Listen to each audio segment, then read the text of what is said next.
a bit of a hustler in the best and the worst sense of the word, and he's trying to change.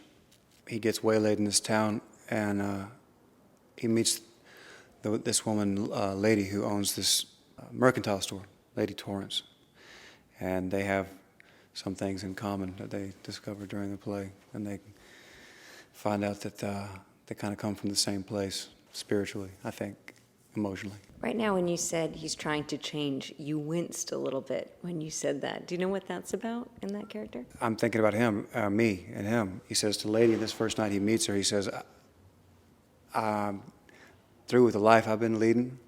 I lived in corruption, but I'm not corrupted. And this is why my life's companion, my guitar, it washes me clean. Like water after anything unclean has touched me. And I think that he loves music, and it's all that he lives for. But just to survive, and just because he's on his own, he's had to come up with some interesting ways to get paid, you know? That's not just playing and singing. This is not one of Tennessee Williams' better-known plays, and as I understand it, he worked on Orpheus Descending for something like 17 years. What about this play do you think required that much work, and what about it appeals to you? Well, it originated as Battle of Angels, I believe, which went down very early, and he had it was tough, very tough for him, and he actually says in his own words that he never stopped working on this play ever, because it kept growing and changing. And I think it was such an ambitious thing to try and, if you would even call it an adaptation of this Greek myth that's so, kind of staggering and important and difficult to think about adapting that into the late 50s in the American South. So there's so many subtextual things going on. I think that the fascinating thing about it is that it is happening in the 50s in Mississippi, but it's about this much bigger, kind of eternal idea about, making art and being free, and it's very pre-Christian, There's not these judgments about morality, and I think that might have been a good thing for Tennessee to kind of idealize, because he struggled a lot, not being able to be free. And and I think that, it's kind of, when you put that up in the 50s, in the 60s, in the United States at the time, it's kind of hard to tell that story without people either being very confused. It's because it's difficult to put it up, It's difficult to make it an honest, truthful, simple performance about rural America at the time, but knowing the myth that you're up against, right, or that you're working with. So I think it's daunting, and I think it can be very possibly confusing, and probably very difficult to bring out all the, the latent ideas that are in it, the racism, the sexuality, the American ideal, It's tough. He was going for pretty much all the icons, and he pulled them all down, which is beautiful. And he put them back up in a great way. So.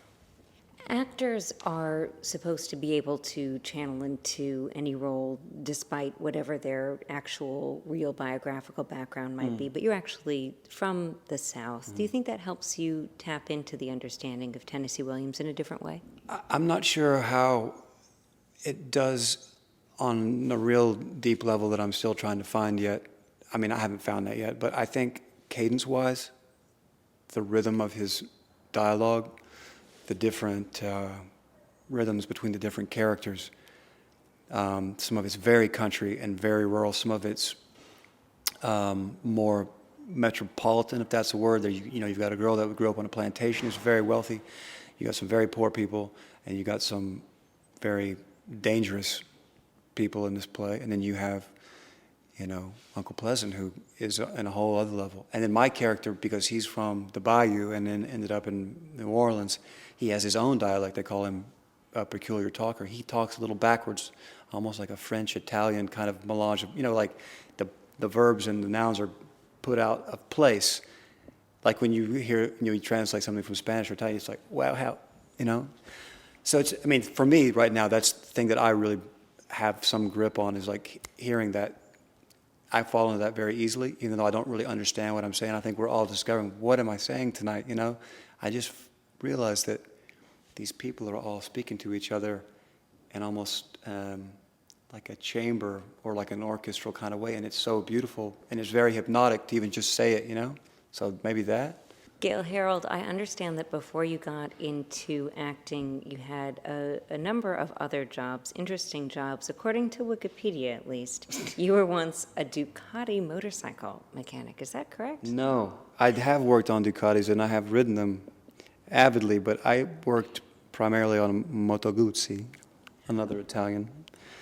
But you were a motorcycle mechanic. I was not a mechanic. I was a amateur restorer, and I did work in shops and sold parts and helped people. But that was more of a functionary role. I loved motorcycles and have for a long time. And at one time, I did try to do that professionally as a way just to survive financially in an interesting way, because I was running out of money, and it seemed like a good idea.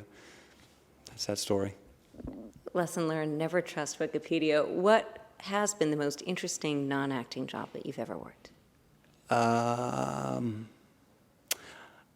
used to drive an ice cream truck when I lived in Atlanta.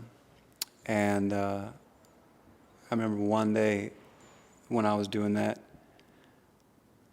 listening to, you know, you got the ice cream music, and then I had my little beatbox in there that I was listening to. And I was very dirty and smelly and sweaty and had pretty long hair, and some little kid said something about Guns N' Roses. And it was like, I was kind of, does this kid think maybe I'm in Guns N' Roses or something? And he just wanted a bomb pop, a 3-stage. So I gave it to him, and he dropped it on the ground, and it exploded, just like a bomb does. What's next for you after Orpheus Descending? I don't know right now. I don't know. We shall see. I mean, I'm really just, you know, nervous and excited and terrified right now until we get up and get going. So I don't know. I don't know. Gale Harold appears in Orpheus Descending at Theater Theater. Thank you very much. Thank you.